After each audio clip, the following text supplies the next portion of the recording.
북한과 소련이 사실상 냉전 시대의 군사동맹 관계를 복원하는 조약을 체결한 이후 한국과 러시아의 공개 충돌이 계속되고 있습니다.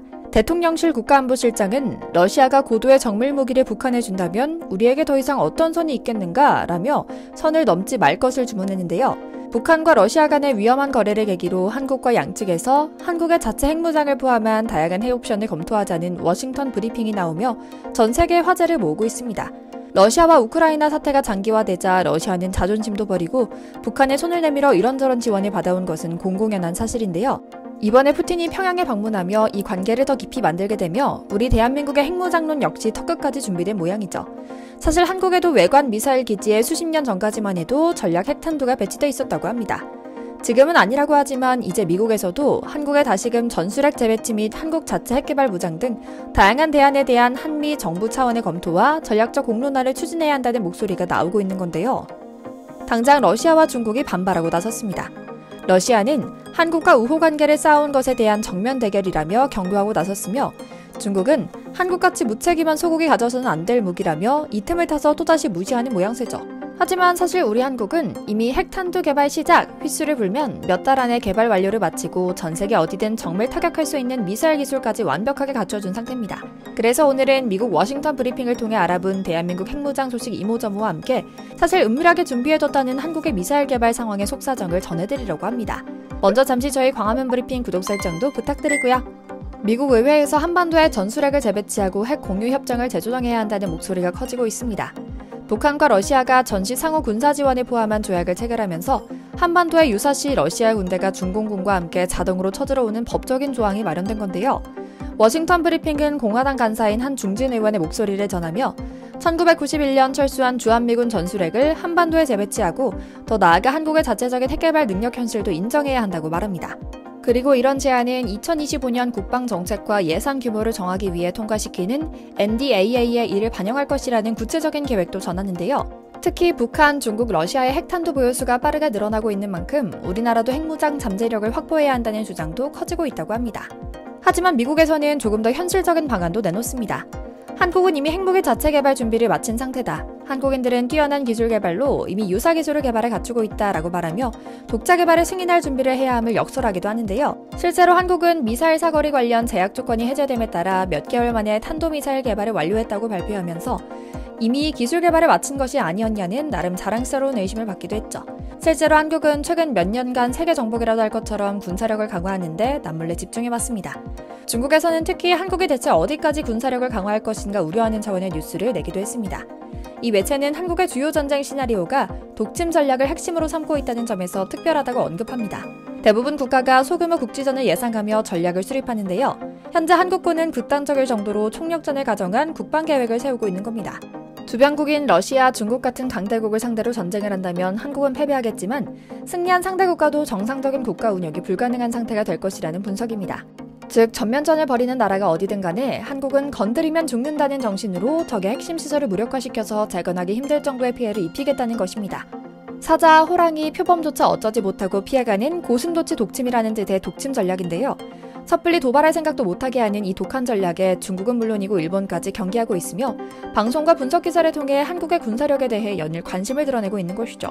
실제로 몇 년 전 개발된 현무포는 800km의 사거리와 2톤이라는 세계 최대 수준의 탄도 중량을 갖춘 탄도미사일로 전술 핵무기급 미사일로 평가받고 있죠. 군사 전문가들이 부르는 별명도 괴물미사일입니다.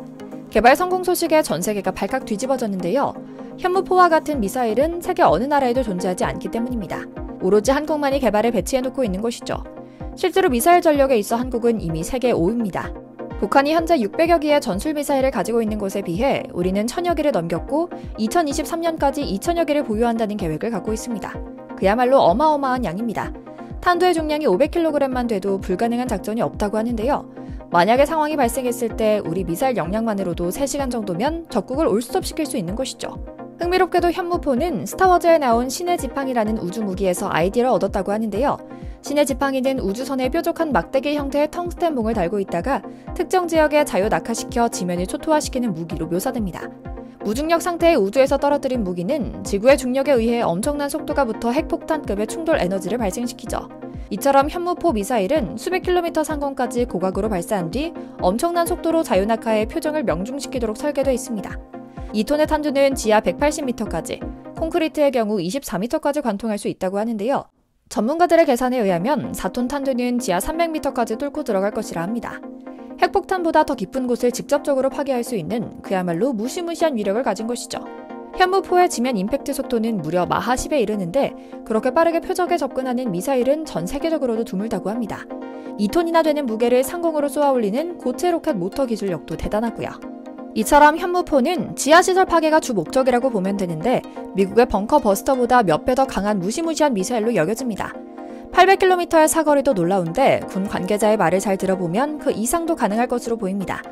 현무포의 사거리 800km는 한미 미사일 협정상의 이야기일 뿐이라는 애매한 발언을 한 적이 있기 때문입니다. 기술적으로는 얼마든지 더 긴 사거리가 가능하다는 이야기입니다. 어쨌든 현무포는 북한 전역을 사정권으로 두고 있으며 사거리 1500km의 현무3C는 중국 동북부 베이징과 러시아 블라디보스토크, 일본 도쿄까지 포격이 가능합니다. 현무3C는 세종대왕함과 같은 이지스함은 물론 3000톤급 중장수함에서도 발사될 수 있고요. 현무3D는 사거리 3000km로 일본 전역과 중국 대륙 대부분이 사거리에 들어오게 됩니다. 이처럼 현무3 계열의 순항미사일은 동아시아 전 지역을 사정권에 두고 있기 때문에 우리 군은 가급적 이에 대한 언급을 피하고 있습니다. 뿐만 아닙니다. 미사일을 훨씬 강하게 만들어줄 핵 잠수함 개발까지 논의가 진행 중입니다. 앞으로 우리 군은 정밀 유도 조종 기능을 갖춘 유도무기와 장사정 및 극초음속 미사일, 고위력 탄두, 한국형 위성함 법체계와 같은 기술 개발을 가속해 나갈 것이라 말했는데요. 대한민국의 미사일 전력이 어디까지 강화될지 사뭇 기대가 됩니다. 최근 몇 년간 우리나라 국방 예산안에는 북한만이 아닌 주변국인 중국과 일본의 전력에 맞서는 항목이 신설되기도 했습니다. 자주국방 개념이 북한에서 주변국인 중국과 일본까지 넓어진 것이죠. 최근 미국의 민간 군사력 평가기관 글로벌 파이어파워가 발표한 국가별 국방비 지출 규모를 보면 북한은 35억 달러였고 한국은 480억 달러, 미국은 7,405억 달러, 중국은 1,782억 달러였습니다. 한국은 북한보다 약 14배, 미국은 북한보다 216배가 많습니다. 미국은 중국의 4배 이상의 국방비를 지출하고 있고요. 하지만 현재 동북아 국제 정세를 볼 때 우리의 국방비는 결국 과한 비용이 아닌 것입니다. 앞으로 우리의 군사력은 더욱 강화해야 할 것으로 보입니다. 지정학적으로 전략적 요충지에 있는 데다 뛰어난 기술력을 지닌 한국에 많은 나라들이 지속적으로 관심을 가질 것이기 때문입니다. 그리고 우리의 이런 준비는 요즘 우리 상황을 보면 너무나 탁월하고 단단한 준비였다는 판단이 듭니다. 워싱턴 브리핑의 목소리도 같은 목소리를 내고 있습니다. 이들은 한국의 자체 핵무장을 향해 계속 나아가고 있으며 어쩌면 더 빠른 속도로 나아간다는 사실을 배제할 수 없다. 그리고 이는 한국의 야욕이 아니라 북한과 러시아의 관계 심화, 중국의 막무가내 도발이 한국을 더욱 그런 방향으로 내몰고 있다고 생각한다라며 말이죠. 이미 미 의회에까지 올라온 핵무기 재배치 및 빠른 한미 핵공유 협정 주장은 더 이상 남의 나라 이야기가 아닙니다. 그리고 군사력 강화는 중국이나 일본의 혹시 모를 도발을 억제할 수 있는 가장 효과적인 방법이기도 합니다. 잊을만 하면 도발하는 그들이기에 한국을 건드리면 자신들도 돌이킬 수 없는 수백 년 후퇴의 막대한 피해를 입는다는 것을 수시로 일깨워줘야 하죠. 차근차근 우리 한반도를 지킬 수 있는 힘을 갖춰오고 있는 이 땅의 영웅들에게 응원의 마음 가득 보내며 영상 마치겠습니다. 저희 광화문 브리핑 채널 구독, 좋아요도 부탁드리고요. 오늘도 시청해주셔서 감사합니다.